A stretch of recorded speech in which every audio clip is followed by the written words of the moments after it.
You don't have to actually stand up to the bully for the behaviour to have been bullying. Well, how am I meant to know that that behaviour upset them or offended them because they didn't say anything? If we work on the basis that bullying potentially creates unsafety, then it's not reasonable to say to someone who feels unsafe, you have to stick up for yourself in that situation, or else you can expect for that person to continue to target you. So that in fact is one of the myths of bullying, that there is an obligation on behalf of the target or the recipient of the behaviour. I don't want to say victim, because that disempowers them. Some will feel as if they're being victimised, but the target or the recipient, it's an obligation on them to say something, or they basically deserve what they get. That is really flawed and offensive to most of us. Welcome to the Manage Self, Lead Others Leadership podcast with Nina Sunday for experienced and aspiring people managers. This show will help you explore ways to become a more intentional leader. Each episode, host Nina Sunday speaks with some of the brightest business minds on the planet who share a passion to elevate and transform team culture. Workplace culture hides in plain sight. Is yours flourishing? Join the movement to make your workplace a better place to work. Are you ready? Because it's time to manage self, lead others. Leanne Faraday-Brash is author of the book Vulture Cultures and is an expert in workplace justice, an approved media spokesperson for the College of Organizational Psychologists.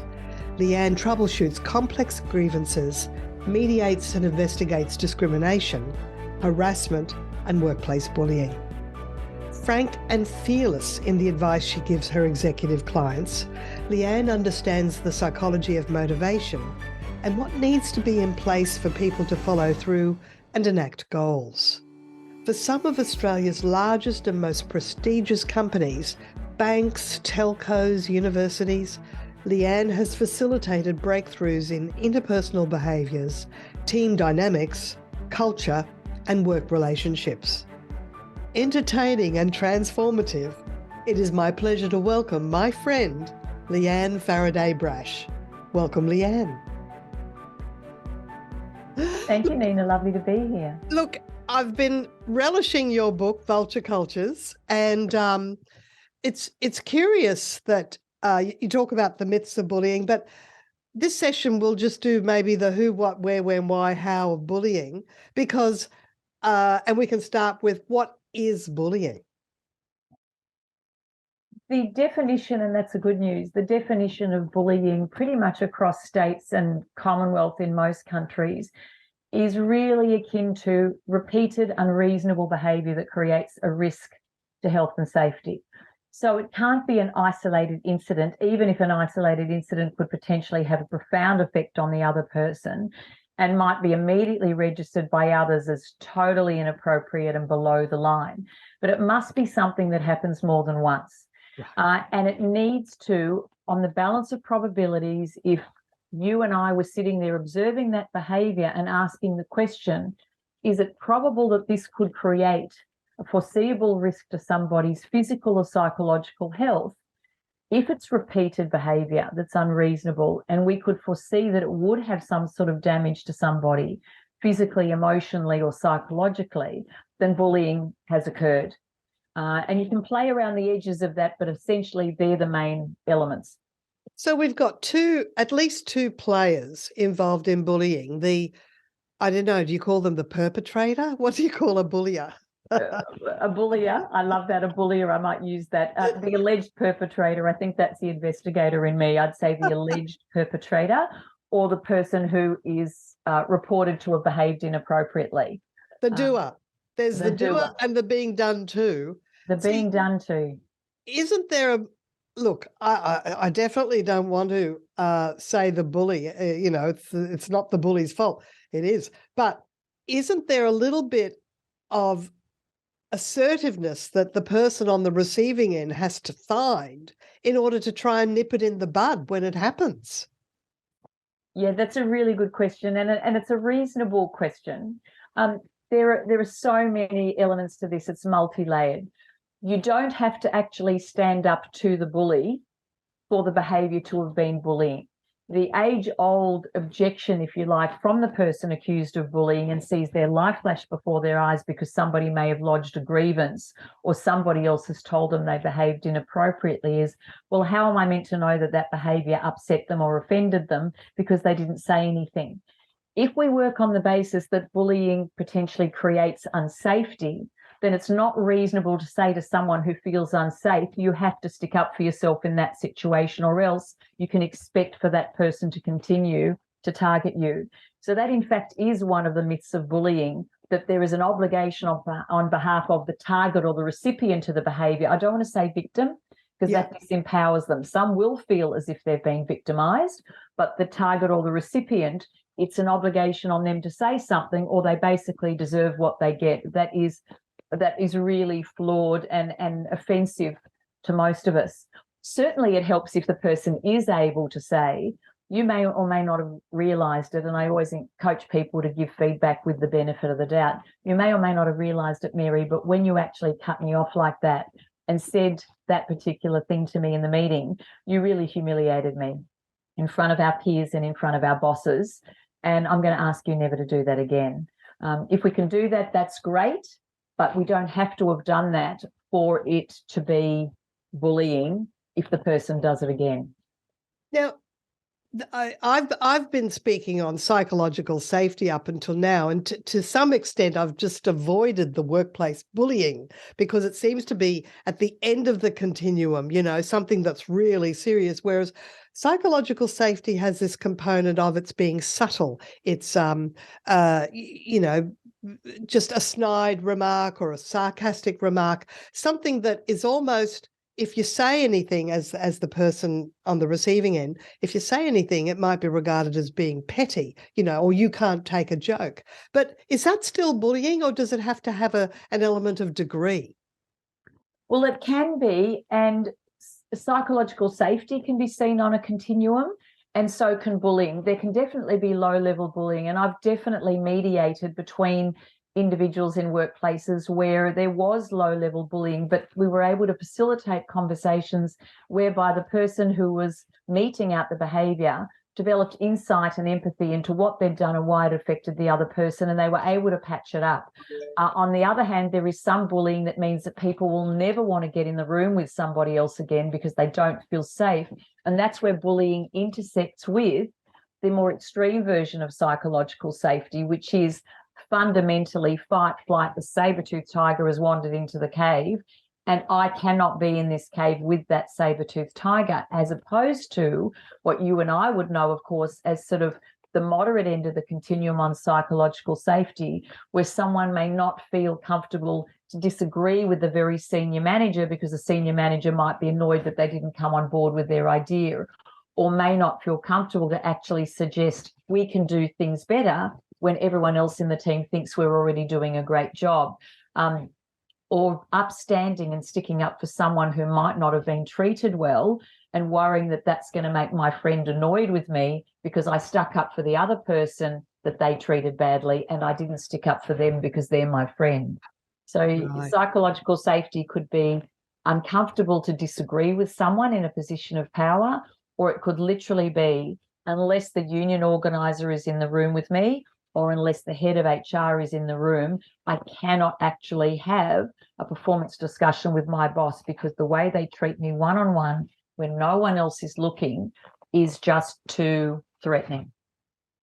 Right. So you've mediated in various investigations around bullying. Can you give us some examples? Like there's the extreme example and maybe the low-level bullying example, just so we get a picture of what behaviour we're talking about that is unacceptable. Okay. Sometimes you can have, and I'm dealing with one of those situations now, where people may have had a leader for a very long time. They were very comfortable with the leader. I think if we think about it, on a continuum, rather than that person who's left or retired or took a package sort of in the twilight of their career, being at the detached end of the continuum, they'll probably at the enmeshed end of the continuum. And they were everybody's BFFs, their best friends forever.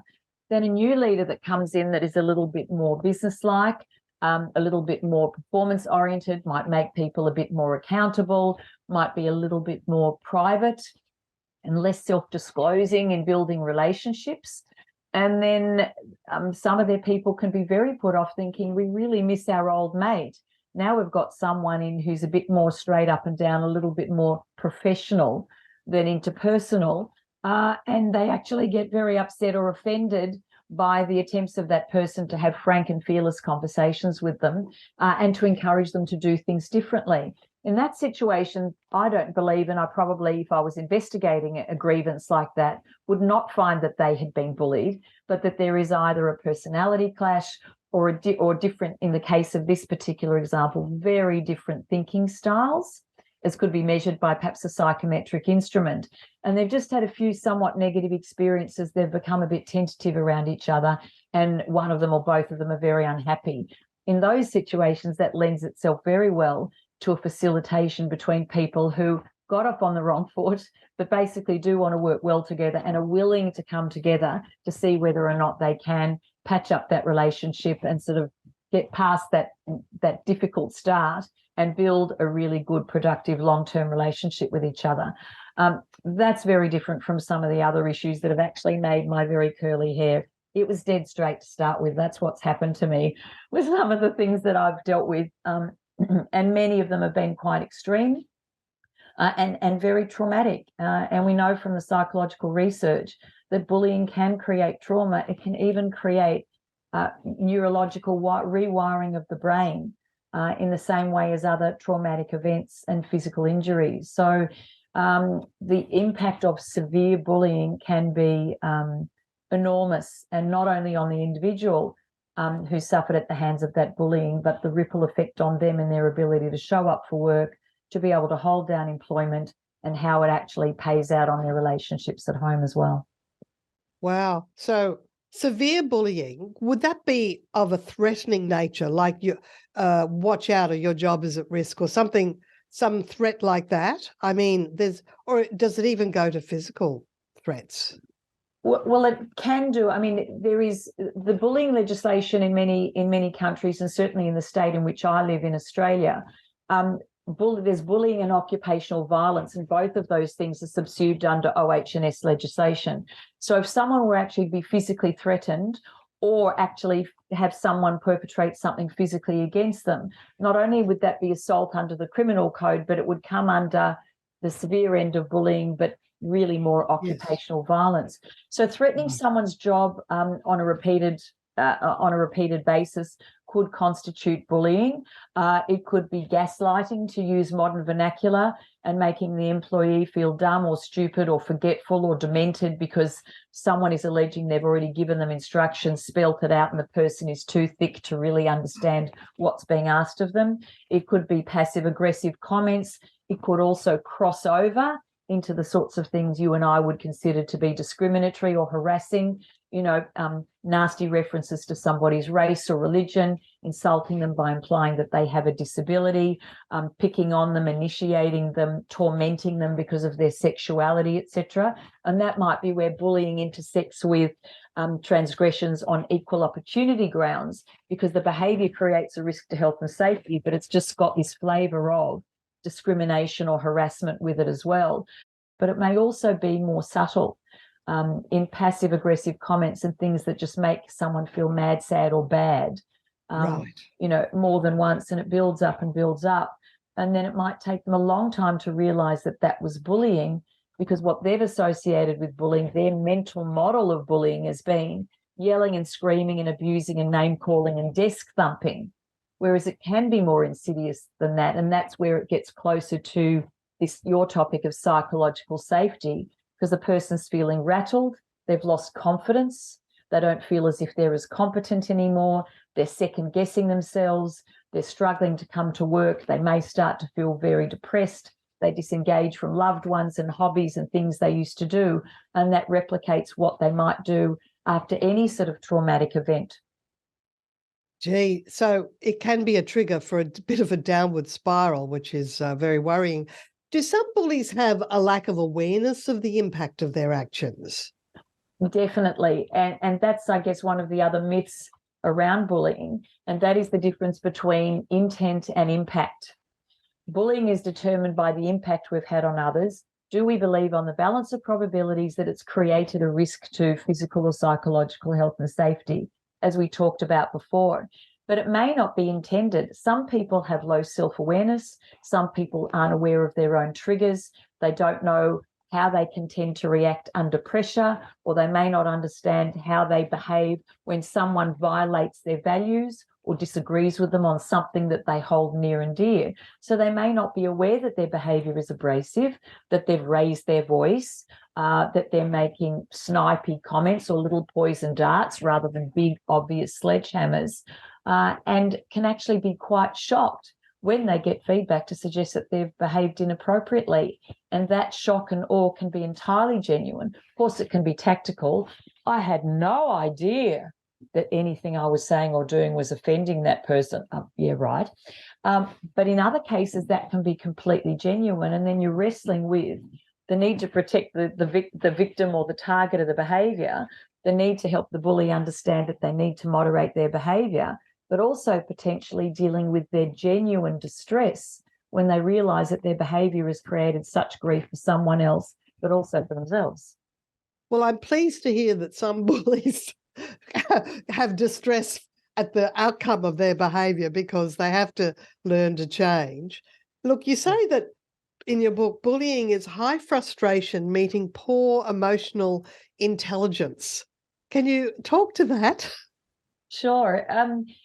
We all have a frustration tolerance, and for some people it takes a lot for them to feel frustrated. I tend to describe frustration very visually. If you can sort of imagine the lower line is what I actually feel I can cope with, and then the line above that is what I actually really want in life. And the bigger the gap between what I want and what I'm actually getting actually creates frustration for us. But it's whether or not the person has enough emotional intelligence, self-awareness, ability to emotionally regulate, that even if they're really frustrated or even if they're under acute pressure, they're still able to hold the line on decent behaviour. And we can see that in military environments and really high-stress environments, bushfire activations, where you've got senior leaders in the field who are under enormous pressure, where there's a threat to life, and they can still think clearly, they can still be respectful, they can still be clear in their communication, because even though they're internally in fight flight, or the average person might be, they don't go below the line in their behaviour. But for people experiencing acute frustration who don't know how to manage the frustration well in the moment, or aren't even realising that their behaviour is falling away, that's when they can actually cause a lot of damage. That spontaneous outburst and reaming somebody out because that person has done the wrong thing or embarrassed the organisation or made a costly mistake. That's where their behaviour, even without intending to, can slip into the sort of thing that gets them into big trouble if it's called out, because they just haven't taken stock of how they're behaving, how they're feeling, and been able to pull their head in when they needed to. And of course, there's exclusion and cold shouldering people and isolating people. That's bullying too, isn't it? If it's done on a repeated basis. It is, and that's one of the intriguing nuances of bullying that is different from straight out harassment, whether it's sexual harassment on the basis of race or religion or disability or sexual orientation. To harass someone or to discriminate against someone, you actually have to do something active. You have to get in their face and say something that's potentially offensive, that's tied to one of the protected grounds under the equal opportunity legislation in any state or country. But you can actually leave someone completely alone, exclude them, not invite them to things, isolate them, give them the cold shoulder or the silent treatment for days. And that is one nuance of bullying. That's different from making explicit racial remarks to someone or about someone. So in that respect, that is, if you like, one feature of bullying that's quite different from features of other unlawful and sort of culturally compromising behaviours like harassment and discrimination. It's not getting in somebody's face. It's actually actively isolating and excluding them and leaving them alone when you might need to engage with them, collaborate with them, consult with them. Now, of course, some misunderstandings can happen when a manager is just giving feedback, performance feedback, and the person being coached is not really happy about having to improve the way they do things. And have you found that some people react negatively and accuse a manager without really being much basis of bullying? And really the manager is just trying to lift unsatisfactory performance. Definitely. And I've had the privilege of working with managers who I felt had excellent people skills, were high on emotional intelligence, were good leaders and self-leaders, who just wake up on a bad day with an employee who just won't accept that there's some validity to performance management around either performance or conduct, and just throws out the bullying argument in order to paralyze the manager and get the manager to back off. And I do feel for those managers trying to do the right thing, make their people accountable, who may have been given the mandate to create and sustain a high-performing team, which means that we've constantly got to be looking for ways to do things better. And we have to be able to accept constructive feedback in order to get better. But the mere fact of being given feedback to suggest that something you could do better or something you did wrong can be enough for someone either deliberately in a very tactical way or unwittingly because they feel it's uncomfortable or unpleasant for them to assume that they're being bullied. And that's where the manager has to be really clear that they are being fair, reasonable, consistent, that they're giving balanced feedback, that they're detailed in terms of what's working and what's not. I like them to lead with strengths and be very willing to talk about what's working well and what they admire and appreciate in what the person brings, but then to be able to talk safely about what's not working, what let the team down, what needs to be improved, etc., without having to worry that someone's going to, submit a bullying grievance against them. But yes, it absolutely does happen. And most good policies in organisations, and certainly most of the legislation that I've seen internationally, will have some line item in there that says reasonable management action taken in a reasonable way is not bullying, that performance management per se is not automatically bullying just because someone says it might be or tries to sort of test the waters and get the manager to back off. Yeah. And of course, self-leadership means it's the individual's responsibility to improve their own emotional intelligence. But gee whiz, that's like if people don't know, they don't know, they've got a blind spot. How can people raise their emotional intelligence or even work out where their gaps are? It can be hard. There are some universal truths. We've all had that truism about, death and taxes being inevitable. One of the other things that's inevitable is trying to tell someone with low emotional intelligence they've got low emotional intelligence. They never take that well. And trying to get someone who's starting from a place of reasonably low self-awareness, who hasn't done the work or may not have been given much opportunity to do the work, that there's a lot of work for them to do, doesn't necessarily go down well. It really depends whether they've got that growth mindset and trust the person who's coaching them or mentoring for that person's intent. This is not easy for me to hear, but I've got a boss now who's so good at what they do, and there's so much I can learn from them, and they really are trying hard to support me, and they see the good in me and want opportunities for me. Therefore, I'm going to have to sort of put on my armor and develop a bit of a thicker skin and learn as much as I can from this person. But there'll be some people who don't have a growth mindset, or they had a hypercritical parent when they were growing up, and they're just not, or they were always told they were very bright and very capable. Now they're learning something new and they're getting feedback to suggest they've got some improvement. And that's really foreign for them. And, they're the modern day saber-toothed tigers, and we wouldn't have survived as a species if we weren't really good at trying to actually find a way to manage threat. And so those performance management discussions or coaching or mentorship, when we're not at our best and feeling competent and confident enough, can be hard to take, and people can react badly. But I love working with people who aren't there yet, and I'm not there. I'm growing and learning every day. And some days I have to look in the mirror and go, Leanne, you're a 30-year psychologist. You should know better. But we're all human. We're not perfect. But we have to create safety in the relationship with that person and give them the best opportunity to accept the feedback openly and to know what to do with it. So it's a responsibility of both parties. Yes, and of course, you and I are in Australia where there are workplace health and safety laws, but, we have a lot of listeners in Africa, in Tanzania. We have listeners in Poland, Netherlands, India, all around the world, USA, of course. And so the laws are different in different countries. But have you seen patterns change over the last decade or two where what was once acceptable is now no longer acceptable? And that's probably a good thing. Definitely. And I think about sort of the arc of what were the major issues that I dealt with early in my practice.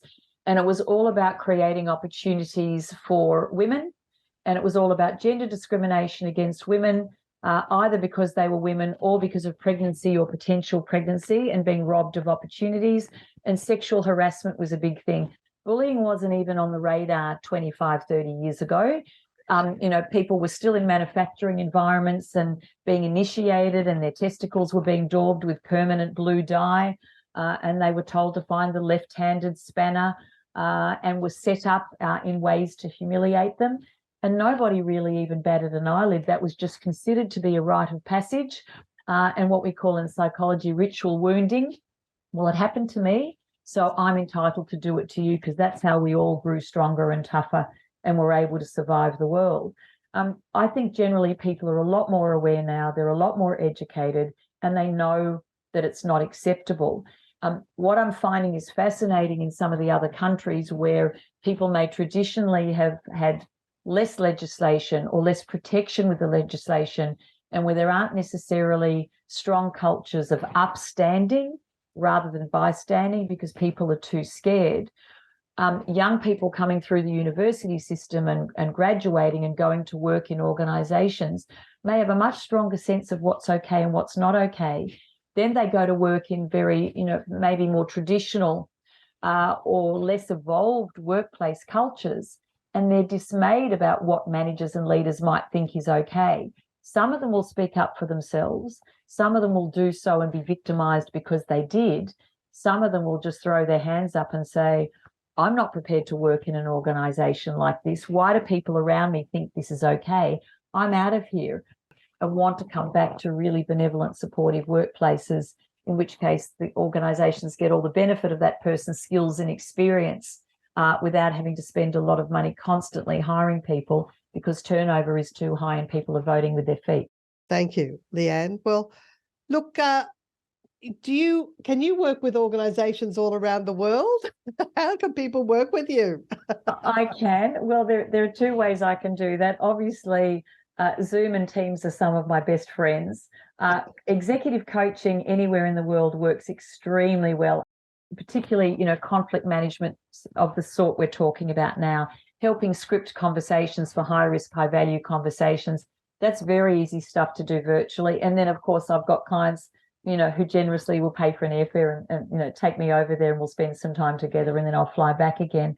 Sometimes to engage with people overseas, if you have at least that first intervention or that few days with them in the country of origin, work with the clients face to face and build some rapport and trust, then any work you do after that virtually becomes effortless. And even if they bring you back every now and then, not all of the touch points have to be face to face, but often that first one is a really good one to introduce the cheeky external consultant to the client group. And then once you've got some rapport, etc., it's very easy to do, facilitations, training courses, coaching circles, etc., from further away, just digitally. You are such an expert on this, and you've really nutted out all the nuances, all the grey areas, and I really appreciate that, because I must admit that I went, workplace bullying, what exactly is it?